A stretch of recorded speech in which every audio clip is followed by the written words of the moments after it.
I took the fisherman's boat to the mainland.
I made my way into the town.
A man in a nice white dress spoke of creation, life, death, and ascension. The stories were slightly confusing, but I found them very comforting. After the service, Mr. Silton and some of the others were all very excited to buy some smelly green tobacco from the man in the nice dress. "Come on, girls," said Alice as she offered the cigarette. "Anyone partaking?" But Mrs. Silton pointed to her pregnant tummy as she said, "You're as bad as my husband." The man, who I found out was called the vicar, took the cigarette. "Robot, as you know," he said as he took a deep breath, "our sports day is this afternoon. Do you think you're up to the challenge?"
I walked up to Sim and the vicar, but I wasn't sure what they were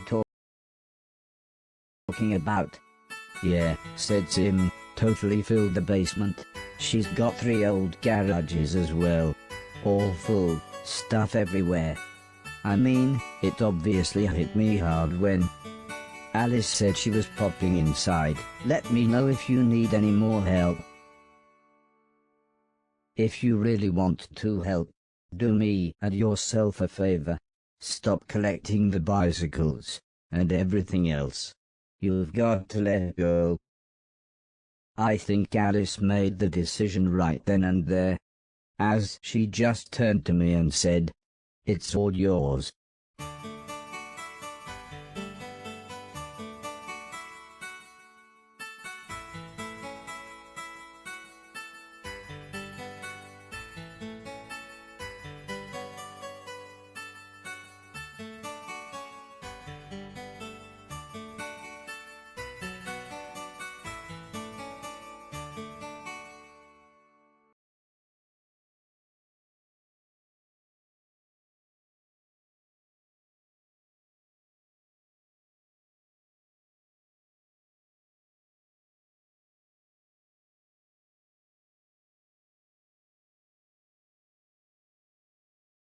The last thing I found was a small photo album.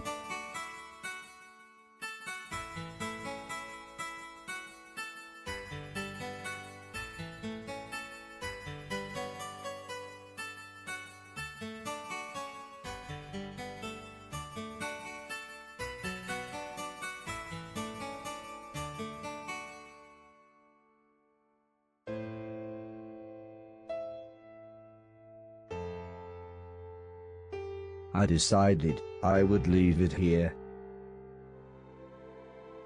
After I had cleaned their basement, Alice and Sim got back in the van with everyone else. So I caught the train back to the house, which I suppose now really was our family's home.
I made my way back out to the mainland.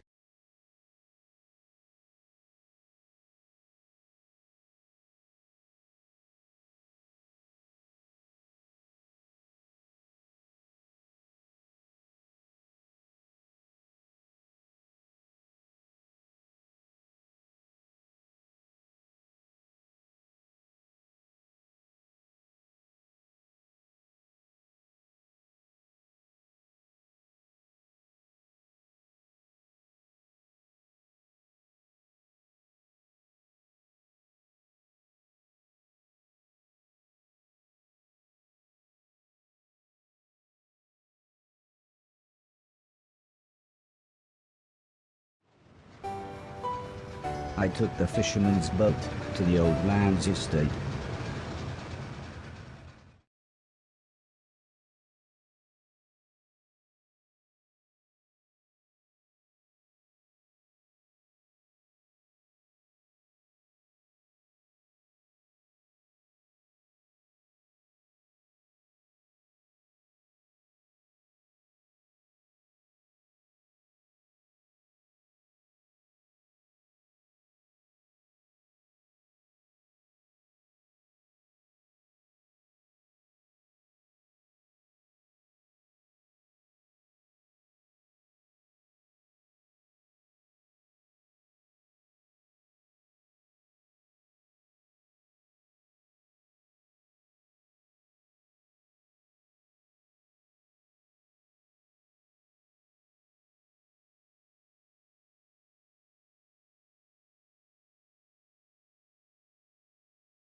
When I got back to the house, it was quite late, so everyone was going to bed. For once Alice wasn't smoking her smelly tobacco, and was actually the first one asleep. And so, I actually felt quite peaceful, as I made myself comfortable for the night.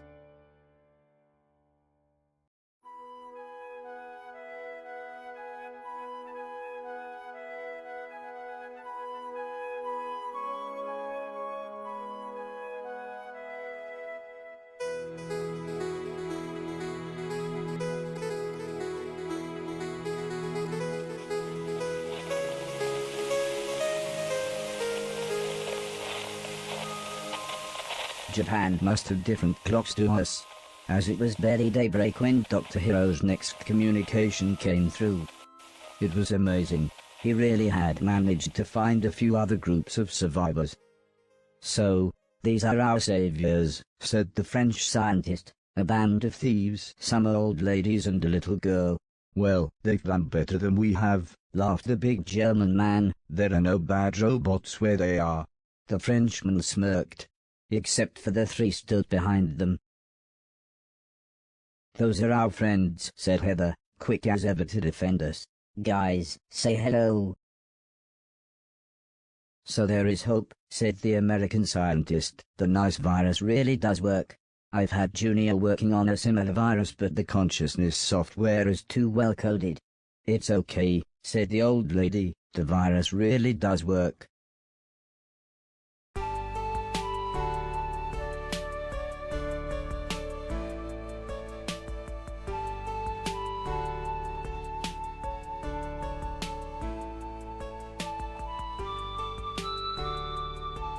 The next day, Heather tried to finish off the nice virus code.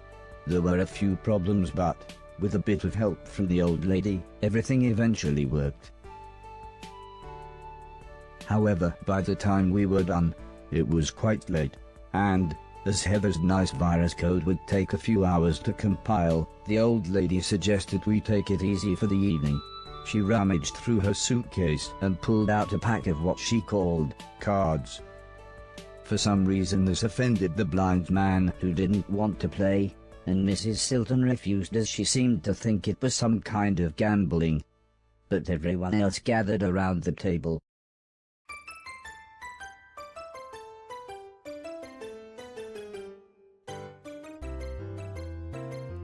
The old lady had explained that the rules involved lying, or bluffing, as she put it, so everyone would be trying to work out what each other's cards were. I think the pressure of playing got to Alice as she folded almost straight away. At one point, Mr. Preston thought he had won, but he really hadn't. As usual, Sim's sneeze gave him away, which made us all laugh. At one point there was a very tense standoff. Mr. Silton had some very good cards, but not as good as Mr. Deck. Soon, it came down to Mr. Logan, Heather, and myself. Then, just me and Heather.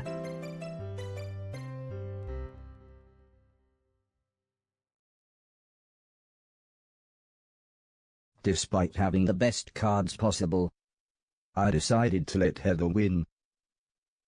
I was so pleased how happy this made her.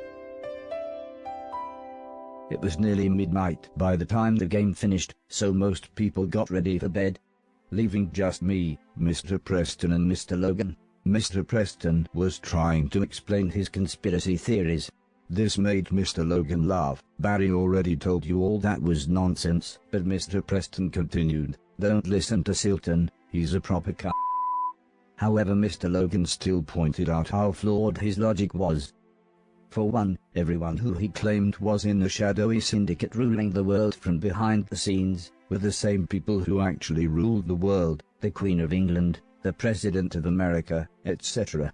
He wasn't even swayed when Mr. Logan pointed out that these people had either been missing or dead since the war, so there was little chance anyone was even ruling the world these days. Mr. Preston paused briefly, then smiled the smile of a man confident in his own beliefs, and went to bed. Which left just me and Mr. Logan talking. He was an interesting man, but we'd never really chatted as he'd made it quite clear he didn't really like robots. He'd seen many friends killed by them during the war, so I could kind of see his point.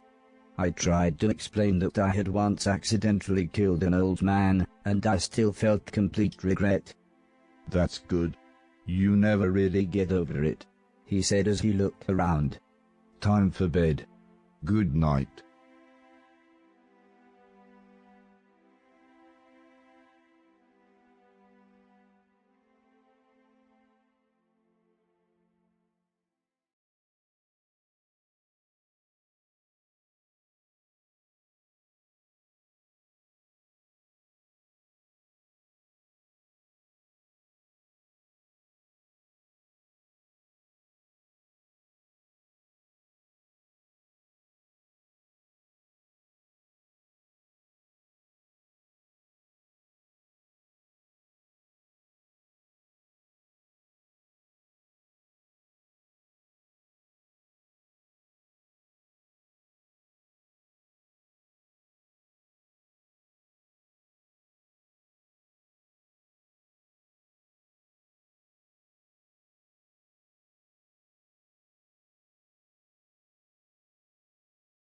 Very early the next morning, a terrified-looking Dr. Hero appeared on the screen.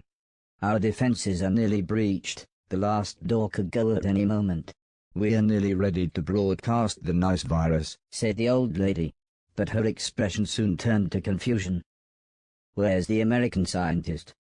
They never saw it coming, said Dr. Hero, just like here, thousands of robots, all attacking at once. Heather looked like she was going to burst into tears. There were no survivors, said the French scientist, it was all so quick. It was strange. Although we'd only spoken to the Americans once, I could tell everyone felt a huge sense of loss. We may have a problem here too, interrupted Sim. The robot server, it's become sentient.